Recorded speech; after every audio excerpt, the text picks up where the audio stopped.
సాధారణ మెజారిటీతో తీర్మానాన్ని ఆమోదించాలండి. కేంద్ర పార్లమెంటు సాధారణ మెజారిటీతో తీర్మానాన్ని ఆమోదించాలి. అంటే ఆర్టికల్ 169 విధాన పరిషత్ ఏర్పాటు లేదా రద్దు ప్రక్రియ గురించి తెలియజేస్తుంది. దాంట్లో భాగంగా మొదట 2/3 వంతు మెజారిటీతో సంబంధిత రాష్ట్ర విధానసభ ఒక తీర్మానాన్ని ఆమోదించాలి. ఆ తర్వాత ఆ తీర్మానాన్ని కేంద్ర పార్లమెంటుకు పంపినట్టయితే కేంద్ర పార్లమెంటు దాన్ని సాధారణ మెజారిటీతో ఆ తీర్మానాన్ని ఆమోదిస్తే విధాన పరిషత్ ఏర్పాటు లేదా రద్దు ప్రక్రియ పూర్తవుతుంది. ఇక్కడ ఆర్టికల్ 169లో విధాన పరిషత్ గురించి చెప్తూ ఏం చెప్పడం జరిగింది అంటే ఏర్పాటు రద్దు ప్రక్రియ అంతా వివరించడం జరిగిందండి. ఈ విధాన పరిషత్ గురించి వ్యాఖ్యానిస్తూ ఏమంటారంటే విధాన పరిషత్ అనేది రద్దు కానంత వరకు శాశ్వత సభ అని చెప్పడం జరిగింది. రద్దు కానంత వరకు శాశ్వత సభ అని ఎందుకన్నారు అంటే ఒక రాష్ట్రంలో విధాన పరిషత్ ఏర్పాటు చేశామనుకోండి, ఏర్పాటు చేసిన తర్వాత ప్రభుత్వాలు కావాలనుకుంటే వద్దని ఇలా తీర్మానాన్ని ఆమోదించి దాన్ని రద్దు చేయడం జరగవచ్చు. అంటే ఇప్పుడు మనకి ఆంధ్రప్రదేశ్ రాష్ట్రాన్ని తీసుకున్నట్టయితే 1958లో మనకి ఆంధ్రప్రదేశ్ రాష్ట్రంలో విధాన పరిషత్ స్టార్ట్ అయింది. విధాన పరిషత్ స్టార్ట్ అయిన తర్వాత మళ్ళీ ఎన్టీఆర్ గవర్నమెంట్లో విధాన పరిషత్ను రద్దు చేయడం జరిగింది. అంటే ఎన్టీఆర్ గవర్నమెంట్లో ఏం చేశారు, అవసరం లేదనుకొని విధాన పరిషత్ను రద్దు చేయడం జరిగింది. ఎన్టీఆర్ గవర్నమెంట్లో మళ్ళీ ఏం చేశాం అంటే 1985లో విధాన పరిషత్ని రద్దు చేసేసారు. అవసరం లేదనుకున్నారు. ఎందుకు అవసరం లేదనుకున్నారంటే మళ్ళీ 2 సభలు ఎందుకు, మనకు మెజారిటీ ఉంది కదా, ఒక సభ ఆమోదించి గవర్నర్కి పంపితే బిల్లులు చట్టాలు అయిపోతాయి కదా అని భావించడం జరిగింది. అప్పుడు మళ్ళీ రద్దు చేయడం జరిగిందండి. అప్పుడు రద్దు చేసిన తర్వాత మళ్ళీ మనం అనేక సందర్భాల్లో ప్రతిపాదనలు పంపించాం కేంద్ర ప్రభుత్వానికి. కానీ మళ్ళీ వైఎస్ఆర్ గవర్నమెంట్లో మళ్ళీ విధాన పరిషత్ని పునరుద్ధరించడం జరిగింది. వైఎస్ఆర్ గవర్నమెంట్లో విధాన పరిషత్ పునరుద్ధరించడం జరిగింది. వైఎస్ఆర్ గవర్నమెంట్లో మళ్ళీ విధాన పరిషత్ పునరుద్ధరించడం జరిగిందండి. అంటే 2007 నుంచి మళ్ళీ కంటిన్యూ అవుతూ ఉంది. ఈ విధాన పరిషత్ ఏర్పాటు లేదా రద్దు ప్రక్రియ గురించి తెలుసుకున్న తర్వాత దీని మీద కొన్ని ప్రశ్నలు అడుగుతూ ఉన్నాడు ఎగ్జామ్లో. అవేంటో మనం చూద్దాం. ఇక్కడ విధాన పరిషత్తు ప్రస్తుతం భారతదేశంలో ఎన్ని రాష్ట్రాల్లో ఉంది అంటే 7 రాష్ట్రాల్లో ఉందనుకున్నామండి. అవేంటో ఒకసారి పరిశీలిద్దాం. అవేంటి అంటే ఉత్తరప్రదేశ్, జమ్మూ అండ్ కాశ్మీర్, ఆంధ్రప్రదేశ్, తెలంగాణ, బీహార్, కర్ణాటక, మహారాష్ట్ర. ఇక్కడ గమనించండి, ఎగ్జామ్లో ప్రశ్న అడిగినప్పుడు ప్రస్తుతం భారతదేశంలో ఎన్ని రాష్ట్రాల్లో విధాన పరిషత్లు ఉన్నాయి అంటే 7 రాష్ట్రాలు అని చెప్తామండి. ఇదే ప్రశ్న కొంచెం మార్చి అడగవచ్చు. భారత రాజ్యాంగాన్ని అనుసరించి ప్రస్తుతం భారతదేశంలో ఎన్ని రాష్ట్రాల్లో విధాన పరిషత్లు ఉన్నాయి అంటే ఆన్సరు 6 అని చెప్పాల్సి ఉంటుంది. ఏంటి తేడా?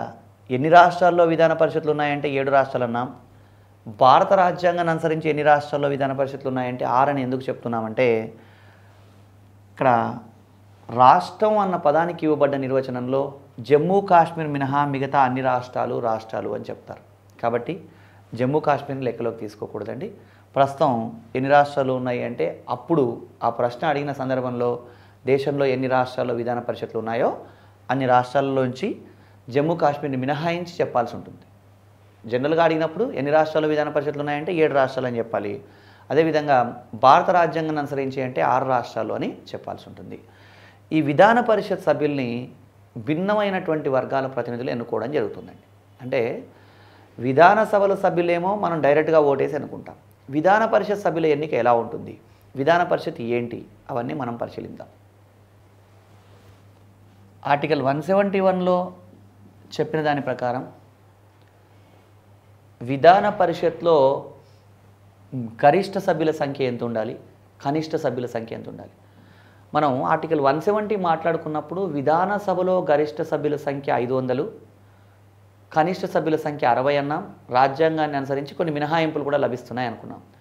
అదేవిధంగా విధాన పరిషత్లో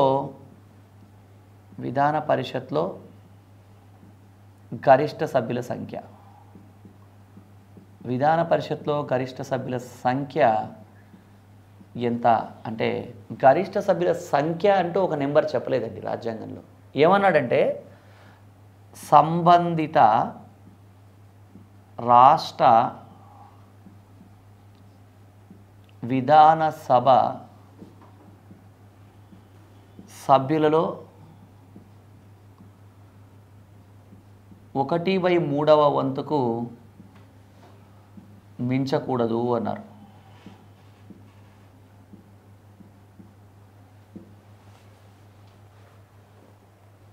విధాన పరిషత్లో గరిష్ట సభ్యుల సంఖ్య ఎంత అంటే ఆ రాష్ట్రంలో ఉండే విధానసభ సభ్యులలో 1/3 వంతు కన్నా ఎక్కువ ఉండకూడదు అన్నారు. అంటే ఫర్ ఎగ్జాంపుల్ అవిభక్త ఆంధ్రప్రదేశ్ రాష్ట్రం ఉంది, రాష్ట్ర విభజన కన్నా ముందు. అవిభక్త ఆంధ్రప్రదేశ్ రాష్ట్రంలో మనకి ఎంతమంది విధానసభకి ఎన్నుకోబడ్డ సభ్యులు ఉన్నారు అంటే 294 మంది ఉన్నారు, అంటే ఎమ్మెల్యేలు వీళ్ళు. మరి అప్పుడు కూడా విధాన పరిషత్ ఉంది ఆంధ్రప్రదేశ్ రాష్ట్రంలో, అవిభక్త ఆంధ్రప్రదేశ్ రాష్ట్రంలో. మరి ఆ విధాన పరిషత్లో ఎంతమంది సభ్యులు ఉండాలి అంటే ఈ 294 మందిలో 1/3 కన్నా ఎక్కువ ఉండకూడదు. అంటే 294 మందిలో 1/3 అంటే ఎంత? మనం దీన్ని మినిమైజ్ చేస్తే 98 మెంబర్స్ కదా. అవిభక్త ఆంధ్రప్రదేశ్ రాష్ట్రంలో ఎంతమంది విధాన పరిషత్ సభ్యులు ఉన్నారు అని ఎగ్జామ్లో అడిగితే 98 అనే ఆన్సర్ పెట్టకూడదు. 98 కన్నా ఎక్కువ ఉండకూడదు అన్నారు. అంటే 98 కన్నా తక్కువ ఉండొచ్చు అని అర్థం. అప్పుడు ఎంతమంది ఉన్నారు మనకి రాష్ట్ర విభజన కన్నా ముందు అవిభక్త రాష్ట్రంలో అంటే 90 మంది ఉన్నారండి. 90 మంది మాత్రం ఉన్నారు. ఏ రాష్ట్రంలోనైనా సరే విధాన పరిషత్లో ఎంతమంది సభ్యులు ఉండాలి అంటే సంబంధిత రాష్ట్ర విధాన సభలో ఎంతమంది సభ్యులైతే ఉంటారో వాళ్ళల్లో 1/3 వంతు కన్నా ఎక్కువ ఉండకూడదు, తక్కువ ఉండొచ్చు. ఇది మనకి తెలియజేయబడ్డటువంటి అంశం. ఇది గరిష్ట సభ్యుల సంఖ్యకు సంబంధించి. మరి కనిష్ట సభ్యుల సంఖ్య ఎంత? రాజ్యాంగాన్ని అనుసరించి విధాన పరిషత్లో కనిష్ట సభ్యుల సంఖ్య ఎంత అంటే కనిష్ట సభ్యుల సంఖ్య 40 అని చెప్పడం జరిగింది. కనిష్ట సభ్యుల సంఖ్య ఎంత అంటే 40. కానీ జమ్మూ కాశ్మీర్ రాష్ట్రంలో ఉన్నటువంటి విధాన పరిషత్లో 36 మంది సభ్యులే ఉన్నారు. ఎందుకు అలా అంటే అక్కడ మినహాయింపు సందర్భాలు అనేక కారణాల వల్ల. అంటే ఇక్కడ రాజ్యాంగాన్ని అనుసరించి ఒక సంఖ్య ఇవ్వబడ్డప్పటికీ కొన్ని మినహాయింపులు వర్తిస్తాయని గమనించండి. భారత రాజ్యాంగాన్ని అనుసరించి విధాన పరిషత్లో కనిష్ట సభ్యుల సంఖ్య అంటే ఎంత అంటే 40.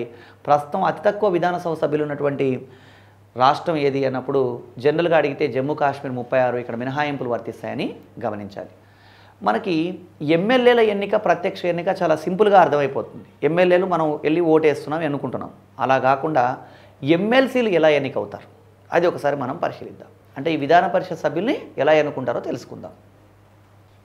విధాన పరిషత్ సభ్యుల్ని ఎలా ఎన్నుకుంటారు అంటే విధాన పరిషత్ సభ్యులకు సంబంధించి భిన్నమైనటువంటి వర్గాల వాళ్ళు విధాన పరిషత్ సభ్యుల ఎన్నికలో పాల్గొంటారండి.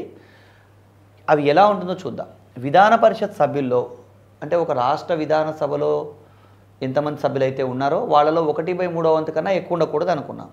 ఆ 1/3 వంతు మంది ఎవరైతే ఉన్నారో వాళ్ళని ఎవరెవరు ఎన్నుకుంటారు అంటే భిన్న వర్గాల వాళ్ళండి. విధాన పరిషత్ సభ్యుల్లో 1/3 వంతు మందిని ఎమ్మెల్యేలు ఎన్నుకుంటారు. ఎమ్మెల్సీల్లో ఎంతమంది అయితే ఎమ్మెల్సీలు ఉంటారో ఒక రాష్ట్రంలో వాళ్ళల్లో 1/3 వంతు మందిని ఎవరు ఎన్నుకుంటారు అంటే ఎమ్మెల్యేలు ఎన్నుకుంటారండి. అదేవిధంగా మరొక 1/3 వంతు మందిని స్థానిక ప్రతినిధులు. స్థానిక ప్రతినిధులు అంటే ఎవరు అంటే ఎంపీటీసీ జెడ్పీటీసీలు ఉంటారు కదా, ఇలాంటి వాళ్ళు 1/3 వంతు మందిని ఎన్నుకుంటారు. 1/12 వంతు మందినేమో టీచర్లు అండి. ఈ టీచర్లు సెకండరీ గ్రేడ్ స్థాయి కన్నా పై వాళ్ళై ఉంటారు, ఎస్జిటి స్థాయి కన్నా పై వాళ్ళై ఉంటారు. ఒక 3 సంవత్సరాల నుంచి టీచర్గా పనిచేస్తున్న వాళ్ళు ఎమ్మెల్సీ ఎన్నికల్లో ఓటు వేయడానికి వీళ్ళు ఎలిజిబుల్ అన్నట్టు. అదేవిధంగా మరొక 1/12 వంతు మందిని ఎవరు ఎన్నుకుంటారు అంటే పట్టభద్రులు. పట్టభద్రులు అంటే గ్రాడ్యుయేట్స్.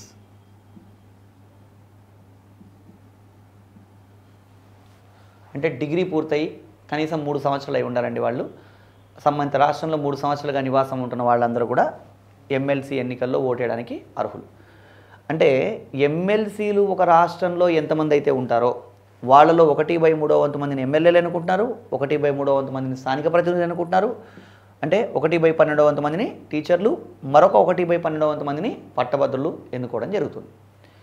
ఇది గమనించినట్టయితే, జాగ్రత్తగా గమనించినట్టయితే 1/3 ప్లస్ 1/3 ప్లస్ 1/12 ప్లస్ 1/12 ఒక రౌండ్ ఫిగర్ నెంబర్ కనపడట్లేదు ఇక్కడ. అంటే ఇవన్నీ మనం గమనిస్తే ఇది 1కి సమానం అవ్వట్లే, అంటే ఏదో కొంత మిగిలింది. అంటే ఇంకా కొంతమంది అవుతే కానీ అప్పుడు ఇవన్నీ కలిపితే ఏమవుతుంది, ఒక సంపూర్ణమైన నెంబర్ రావట్లేదు, ఇంకా ఏదో కావాల్సి ఉంది. కాబట్టి మిగతా వాళ్ళల్లో 1/6 వంతు మందిని గవర్నర్ నామినేట్ చేస్తాడండి. గవర్నర్ నామినేట్ చేస్తాడు. అంటే ఇక్కడ 1/3 plus 1/3 plus 1/12 plus 1/12 is equal to 1 కాదు. ఎప్పుడు 1 అవుతుంది? వీటికి అన్నింటికి ఈ 1/3 1/12 ప్లస్ 1/6 కూడా కలిపితే అప్పుడు 1కి సమానం అవుతుంది. కాబట్టి ఇక్కడ గమనించండి, విధాన పరిషత్కి ఎన్నుకోబడే సభ్యులు ఎంతమంది అని అడగవచ్చు.